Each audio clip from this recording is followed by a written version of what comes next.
What would you do if you woke up one moment and found out that you had been possessed? Welcome to the Crafty Cryptid, a channel dedicated to DIY crafting and spooky storytelling. I will have one other video coming out this month, and let me tell you, it's gonna be awesome. It's very different from the kind of stuff that I normally do on this channel, but I hope that you guys that are into the spooky stuff will really enjoy it. So make sure to tune back in to this channel on Halloween Day. Today, we are going to hear some real-life, true, scary stories from my own friends. So strap in, let's get started. This first story comes from my friend who goes by the moniker Grim. This story is about a bridge near my boyfriend's house. Before he was born, there was a wooden bridge where this guy took his daughter under the bridge and murdered her, then he burned the bridge down.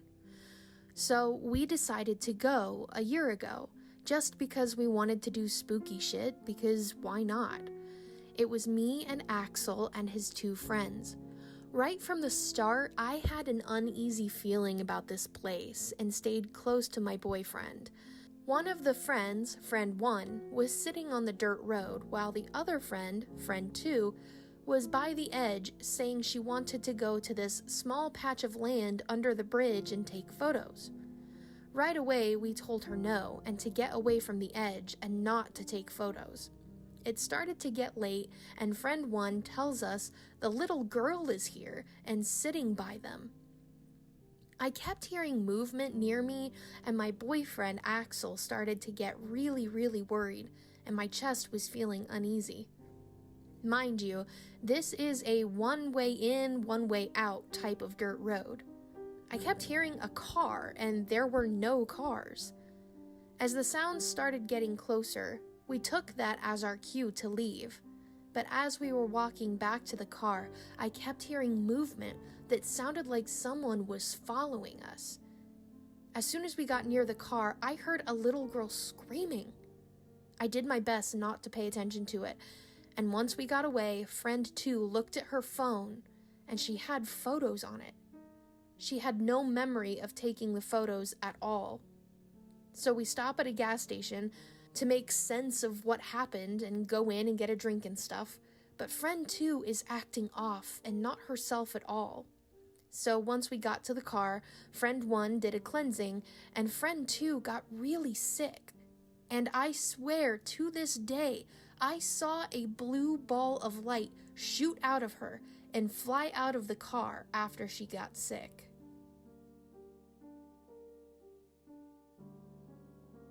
Our second story tonight comes from another friend of mine who requested to remain anonymous. This is their story. This happened a good while ago, so this is condensed and as much as my scatterbrain can remember. My friend M had told the group about times he'd get up in the night and go outside, as if in a trance. Our friend E had stayed over and seen the behavior, and I think he tried to talk with M but got no answer or short, meaningless replies.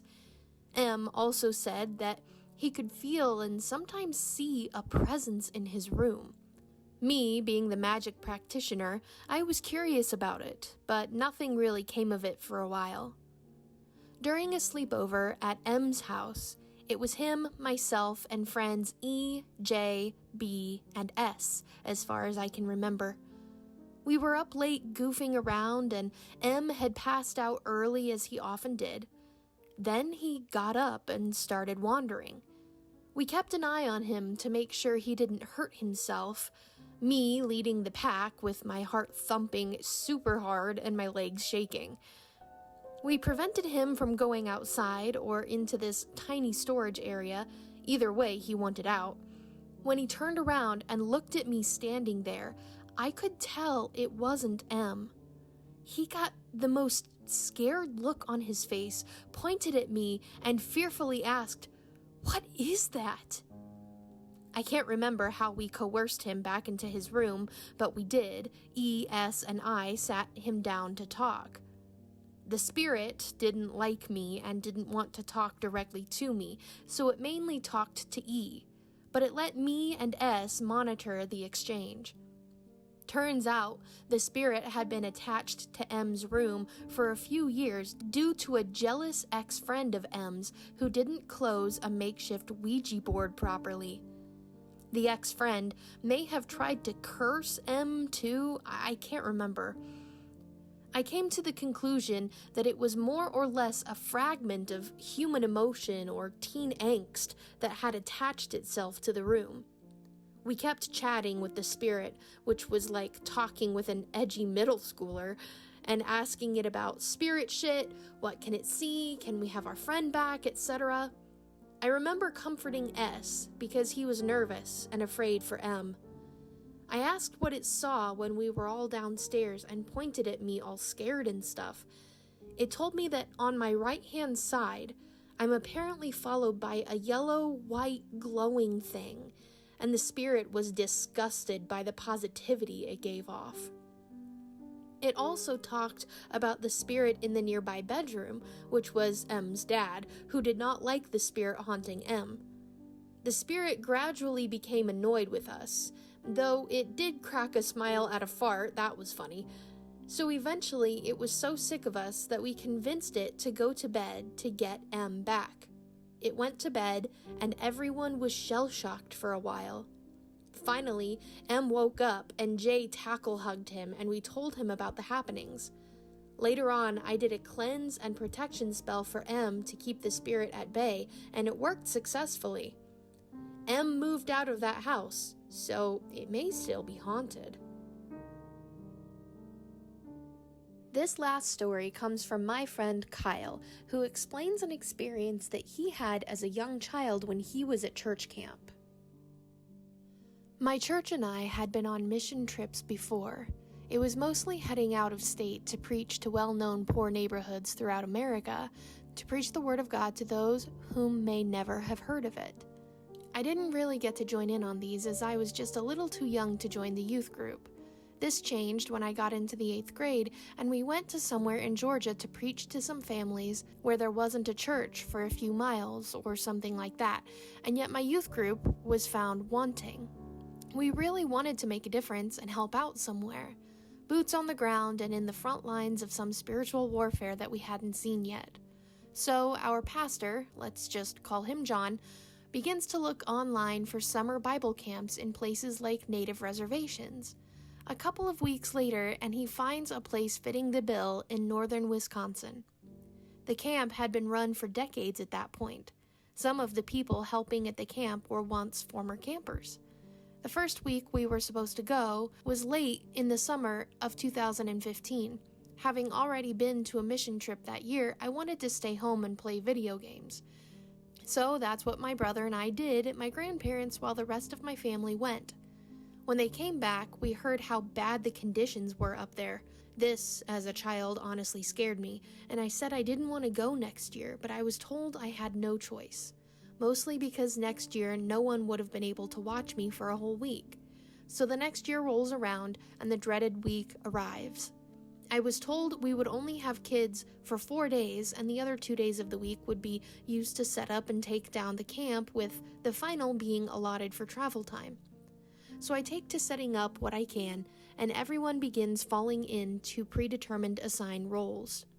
I was simply to herd kids to their different areas throughout the day, so I had most of the day to just wander the camp. I spent most of the day wandering, talking to my dad and the camp owner, who we will call Mike. The camp layout had 4 outside cabins, 2 cabins inside a gymnasium, the cafeteria, a playground, a picnic area, and a baseball field.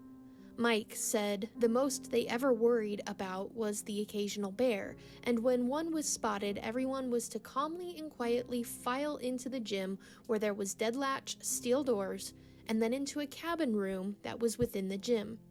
When the next day came around, I was assigned originally 3 campers, Lennox, Phoenix, and Everett.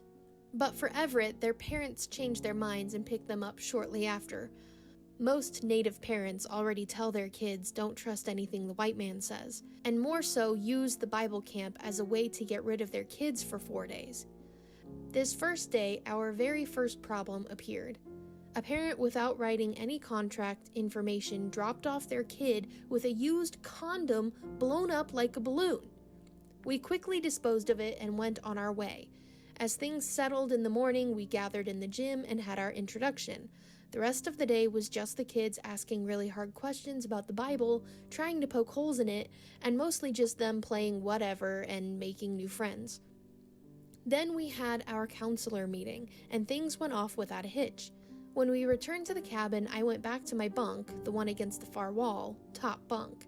The reason being is the AC unit was there, and we didn't want any of the kids messing with it, as they might turn it off in the night, and then we wake up to an almost 90-degree cabin room thanks to the 30-plus people sleeping in there. As I tucked myself in, I could feel something watching me and filling me with an immense fear. I had my back to the entrance at the time, but I could just feel the eyes glaring at my back. Expecting it to be a camper, I turned around, expecting to have to tell them to go back to bed. Now for context, the cabin ceilings are almost 15 feet high. There are no rafters, and it is a flat ceiling. I do not know why it was built this way, but it was. What I saw in the corner scared me more than I had ever been up until that point. Standing over my two campers was two almost formless shadow figures. They almost had a human shape, and they were hunched over the kids. When I sat up and tried to say something, both of them turned to me and just slowly began moving towards my bed. Terrified, I did what any kid would have done. I put the covers over my head and closed my eyes. Yet even with my eyes closed, I could see them looking at me with eyes I'd never seen before. I stayed like that till eventually I fell asleep. The camp that next day went pretty smooth until an event called Canteen happened. Canteen is where kids who got rewards for doing good things could redeem their tickets or money they had for ice cream and soda and candy and whatnot. They were all confined to a single area, and it was a chance for most of us counselors to rest and relax. Taking this time, I struck up a conversation with Mike, asking if anyone had ever seen shadow figures before, and he responded with a story. Every year, he has to ask a village elder for permission to hold the camp. That year, he had to ask a different elder than usual, so he went to his teepee in the woods where he was holding his ceremony, and he managed to catch the elder prior to the ceremony and ask him. The elder told him to let him think on it, and he would answer soon after the ceremony. The elder then entered the teepee, and a short bit later, it collapsed. Mike rushed to the teepee, but soon realized no one was inside. That's when the elder emerged from the woods from behind him and informed him that the camp could be held this year. After the story was over, it was time for our nightly campfire. We would gather around and sing songs and tell Bible stories. Well, one of the campers I was beside, who was not my own camper, needed to use the bathroom. We're about a mile out from camp. And because we were both guys, we went maybe 12 to 13 feet out from the campfire. While he was going, he asked me, "Why do those kids get to play hide and seek out there?" Thinking other campers wandered away without us noticing, I sent him back to the fire to grab my dad as I investigated. As I got a little farther out, I could see what he was talking about. Somewhere around 100, maybe 200 feet out, there was human-like shadows moving between the trees in the distance. One by one, I watched them all go behind one tree and disappear. Then I smelled the most horrible smell of my life. It was like rotting meat that had baked out in the sun. At this point, I'm 50 feet out from the fire and my dad is calling to me. He snaps me out of it and I run back to the fire. I then tell John and Mike about the people in the distance I saw and the smell. Mike then moved to the old man playing the song and whispered to him.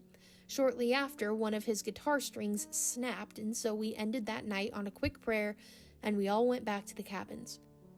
At the counselor meeting that night, I professed that I had seen shadows to my other camp counselors and slowly began to break down crying as it reminded me of the fear I had felt the night before.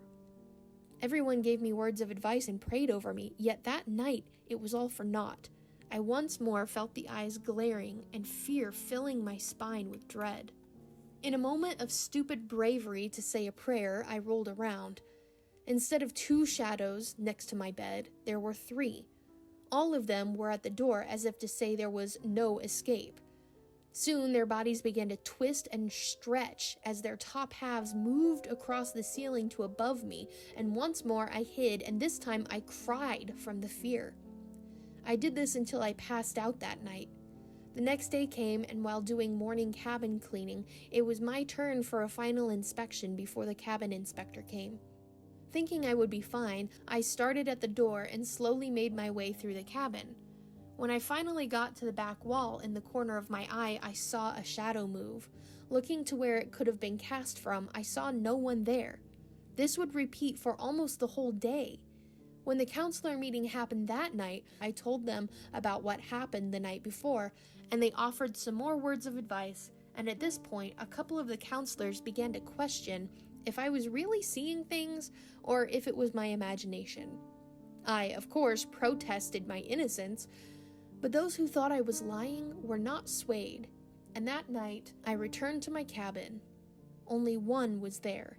This time it was stuck halfway through the doorway and halfway inside. It would once more stretch itself to above me. When I blinked, it was right there next to me.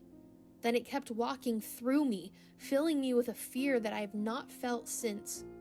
So I jumped out of my bed and ran outside without even putting my shoes on. I just ran to the nearest source of light to find some kind of comfort, and I just started reciting any Bible verse or prayer I knew. That was until finally John found me out there, took me back to the cabin, and stayed up all night to watch over me, Bible in hand. When I woke up the next morning and asked if he had seen anything, all he told me was, "I'm sorry I doubted you. You only need to make it through one more night here, and then you'll be going home." Surprisingly, that day went quite well. Everything was calm and quiet. That was until the counselor meeting. I was asked if I had experienced anything the night prior, and upon my response, everyone decided that we should pray over it. Midway through the prayer, I saw something with my eyes closed that I will never forget. I saw eyes, over 1,000 of them, all staring at me, and in this moment I broke. The rest of what happened I cannot remember. I just began screaming and crying about the eyes. Something I also haven't mentioned yet was that a family of 5 had come up to also help run the camp, as they were a family friend of Mike's. The rest here is what I was told happened by my parents. The father of the family, whom I will call Ty, was a Korean War veteran, a combat medic to be exact. His cabin was inside the gym, and when I began screaming and crying, he apparently hopped out of bed and began to run to where I was at to see if I had been hurt. Shortly after he had shown up, I began talking to him about his best friend's death in the Korean War and describing it in gruesome details to him, even telling him what his last thoughts and words were. Soon my mom had opened a Bible and began reading verses to me, and then Ty's wife rushed in with holy oil and holy water. John then began praying over me and blessing me with my dad, as I just laid there screaming and crying about the eyes again. When I finally awoke a few hours later, I was shaking. My face was soaked with oil, tears, snot, and water. I was in a daze, barely able to walk or talk. As I laid there, I tried to regain myself while John and a few others blessed the cabins, particularly the one that I was sleeping in. I then made my way back to my cabin and into bed, where I almost immediately passed out. When I awoke, I was still very weak. I had a hard time concentrating, but I could barely remember the night before. It was akin to getting blackout drunk. You remember entering a place, yet you do not remember leaving it. After the camp was cleaned up, I prayed almost the entire trip back that God would never let me see those things again. For a while, it worked, all the way up until a different incident a few years back, and now whenever I get extraordinarily high, I see things. Not like hallucinations, but things that are both there and not there. Particularly, I see the shadow beings again. Sometimes I can even physically feel them, as they will awake me from my sleep. Sometimes at home, they will even throw things at me.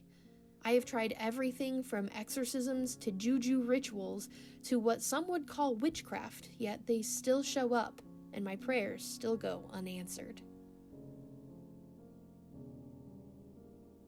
That's it for this video, everyone. Again, make sure to tune in on Halloween Day for an extra special spooky video that I cannot wait to share with you, and also some exciting channel announcements.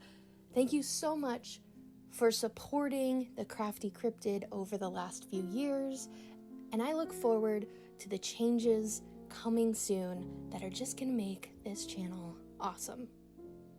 Have a great day, everyone. Stay safe on Halloween night, and I'll catch you in the next one. Come back soon, cryptids.